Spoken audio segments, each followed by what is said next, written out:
घनाभ के बारे में समझेंगे। आयताकार पृष्ठों से घिरी हुई आकृति को घनाभ में ये हो गया। इसका ये घनाकार है, इसका ये लंबाई हो जाएगा, ये चौड़ाई हो जाएगा और ये घनाभ के आमने सामने का पृष्ठ या विपरीत पृष्ठ आपस में बराबर एवं समान है। अगर ये पृष्ठ बराबर है तो ये पृष्ठ बराबर है इसका, ये पृष्ठ बराबर है इसका, तो जितना क्षेत्रफल इसका होगा उतना क्षेत्रफल इसके विपरीत पृष्ठ का भी होगा। जितना क्षेत्रफल इस पृष्ठ का होगा उतना ही क्षेत्रफल इस पृष्ठ का होगा। जितना क्षेत्रफल इस पृष्ठ का होगा उतना ही क्षेत्रफल इस पृष्ठ का होगा। अब जब हम इसको खोलेंगे तब ये कैसा दिखाई देगा, इस प्रकार का। जब इसको हम खोलेंगे तब ये इस प्रकार का दिखाई देगा। तो जो जितना इसका क्षेत्रफल हो रहा है उतना इसका क्षेत्रफल होगा। जितना इसका क्षेत्रफल होगा उतना इसका क्षेत्रफल, जितना इसका क्षेत्रफल उतना इसका भी होगा। समझ रहा है? हम बोर्ड पे चलते हैं। तो इस पृष्ठ का अगर क्षेत्रफल निकालेंगे तो L into H, L into H। अगर इस पृष्ठ का क्षेत्रफल निकालेंगे L इंटू B, इस पृष्ठ का क्षेत्रफल निकालेंगे तो B इंटू H, इस पृष्ठ का क्षेत्रफल निकालेंगे तो L इंटू H। ठीक, अगर इस पृष्ठ का क्षेत्रफल निकालेंगे तो L इंटू H, इस पृष्ठ का क्षेत्रफल L इंटू B। उसी तरह अगर जब ये घनाभ रहेगा तब कैसा देखें, A B C D E F G H, इसका क्या हो गया, कोर हो गया। इसको शीर्ष भी बोलते हैं। घनाभ में 12 किनारा 8 शीर्ष, तो A B C D किसके बराबर होगा, इसके विपरीत फलक E F G H के बराबर।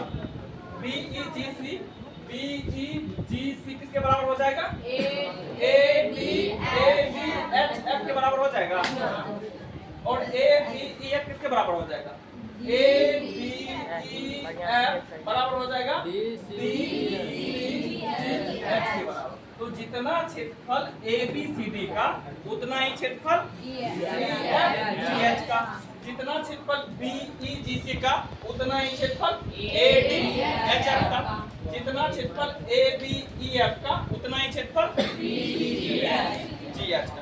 अब हम घनाभ का कुल पृष्ठ क्षेत्रफल निकालेंगे। तो घनाभ के कुल पृष्ठ क्षेत्रफल निकालने के लिए हमें निकालना पड़ेगा आयत ABCD का क्षेत्रफल प्लस आयत EFGH का क्षेत्रफल प्लस आयत BEGC का क्षेत्रफल प्लस आयत ADHF का क्षेत्रफल और आयत BEEF का क्षेत्रफल तथा DCGH का क्षेत्रफल।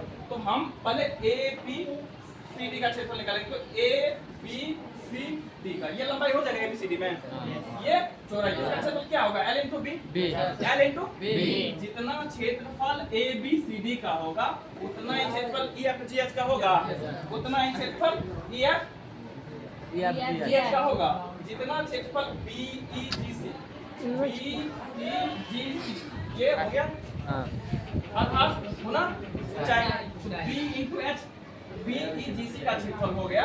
तो ADHF का क्षेत्रफल B इंटू H हो जाएगा, ADHF का क्षेत्रफल B इंटू H हो जाएगा। और जितना क्षेत्रफल ABEF का, तो हम ABEF, तो देखो ये लंबाई हो गया, ये ऊंचाई हो गया, इसका क्षेत्रफल L इंटू H हो जाएगा, इसका क्षेत्रफल L इंटू H। और जितना क्षेत्रफल ABEF का होगा उतना क्षेत्रफल DCGH का, तो ये H हो गया, ये L, इसका क्षेत्रफल L इंटू H हो गया। फिर देखो हम आएंगे तो ये क्या हो गया, सब जोड़ेंगे तो 2LB plus 2BH plus 2HH। हम इस सब में से 2 कॉमन ले लेंगे। तो घनाभ का कुल पृष्ठ क्षेत्रफल हो जाएगा 2 into LB plus BH plus HH।